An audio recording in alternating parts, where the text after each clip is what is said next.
বলেন আপনারা না?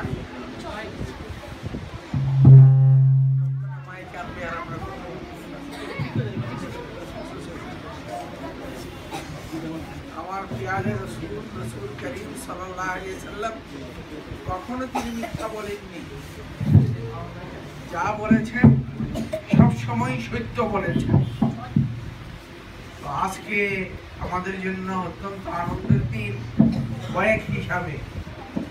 এক হইল আজকে শাবান মাসের যাকে শবে বরাত বলি তা আমরা সামনে নিয়েছি। অনেক দেশে আজকে রাত্রেই শবে বরাত হয়ে যাবে এবং সামনে শবে কদর আসতেছে রমজান।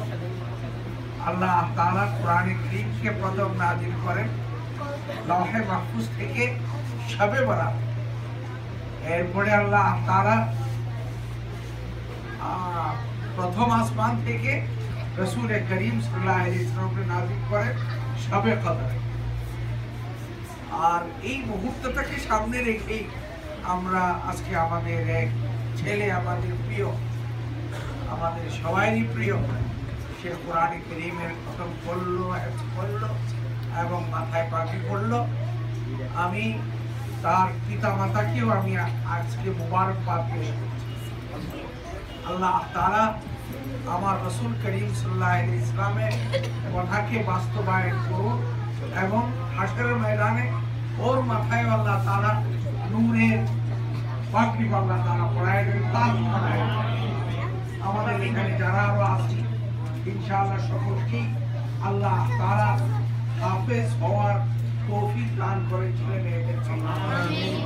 আমাদের ভারত উপমহাদেশে পানিপথ একটা জায়গা আছে, শত শত বছর থেকে এই এলাকার ছেলে মেয়ে সবাই হাফিজ হয়।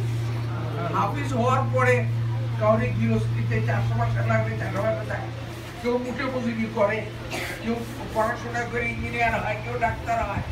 কিন্তু প্রথমে তাদের কাজ হইল ছেলেকে কি বানাবে বা মেয়েকে কোরআনে হাফিজ বানাবে। আমাদের যে তাবলীগের মুরব্বী ছিলেন হযরত শাইখুল হাদিস সাহেব রহমাতুল্লাহ আলাইহি, কামলার হযরত মাওলানা ইলিয়াস আলাইহির রহমত, হযরত মাওলানা ইউসুফ সাহেব, হযরত মাওলানা রামুল হাসান সাহেব, ওনারা সবই একই এলাকার একই গোষ্ঠীর মানুষ। তাদের ফ্যামিলিতে এমন কোনো মেয়ে নেই যেন কি কোরআনে হাফিজ, ছেলেরা তো আছেই। সুতরাং আমরা দুনিয়ার সব কাজ করবো বটে, কিন্তু এটা আমরা সবাই নিয়ত করে নিই যে আমরা আগে আমাদের সন্তানকে হাফেজ বানাবো।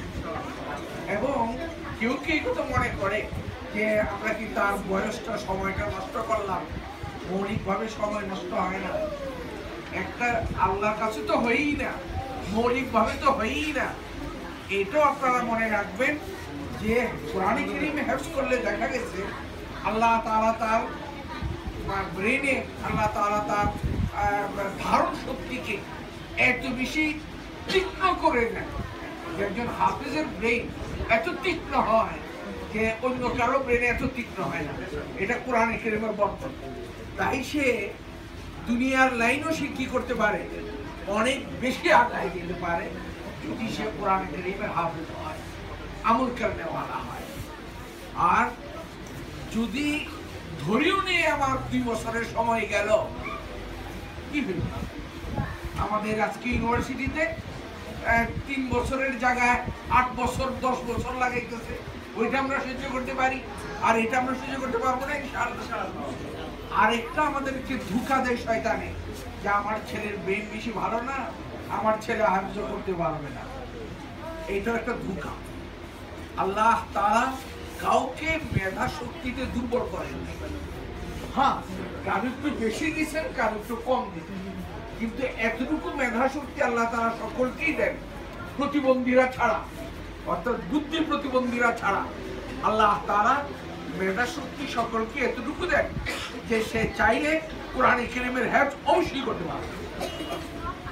এটা কিন্তু মনে রাখবেন, মানে আল্লাহ মানুষের ব্রেনকে, মেধা শক্তিকে এই মাপকাঠিতে বানাইছে সকলের, যে সে কি করতে পারবে যদি সে নিয়ত করে আর পরিশ্রম করে, তাহলে সে অবশ্যই হাফেজ কোরআন হয়ে যাবে।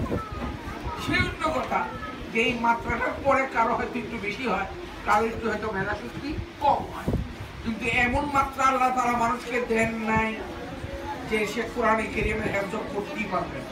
এইটা মিনিমাম আল্লাহ মানুষকে দান করে, এটা আল্লাহর মেহেরবানি, এটা একটা বরকত।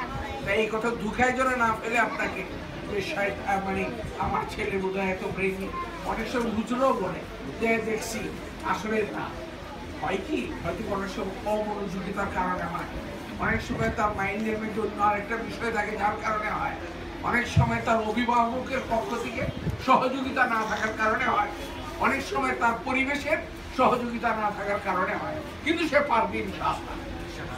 আরেকটা ধোঁকাবাজি করা হয় বর্তমানে, আলিমুল আমারও এই কথাটা বুঝতে চান না বা একটু করেন যে হেফজ করলে সব কিছু বাদ দিয়ে হেফজই করতে হবে, অন্য কিছুই করা যাবে না।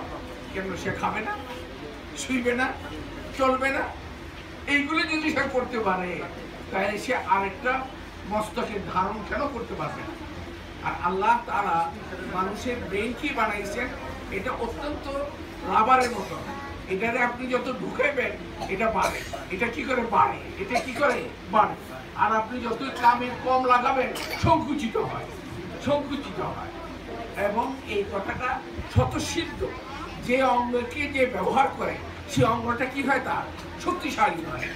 আজকে আমার মাসুর শক্তিশালী হবে যদি আমি ব্যায়ামে লাগাই, এটাকে কাজে লাগাই। এটা গ্রামের মানুষের দেখছি এই সুন্দর সুন্দর বাসন, আমাদের টাউনের ছেলেদের তা হয় না, কারণ ওরা কি করে শারীরিক পরিশ্রম করে।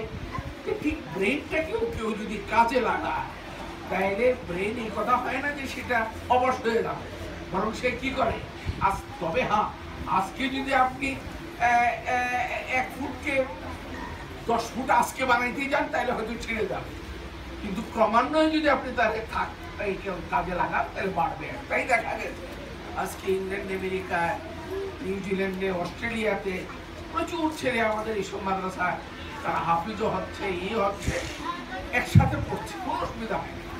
আমাদের দেশেও যখন আমরা শুরু করলাম ইকরাতে, অনেক আমাদেরকে নানা ধরনের কথাবার্তা বলছে, কিন্তু আল্লাহ তাআলার মেহেরবানি এই ইকরাতেও যেমন হয়েছে, আমাদের এখন ইকরা নামে সাধারণ স্কুলও প্রায় 26টা চলতেছে সারা বিভিন্ন জায়গা, সবখানে ইনশাআল্লাহ এই ব্যবস্থা আছে, কোনো অসুবিধা হয় না।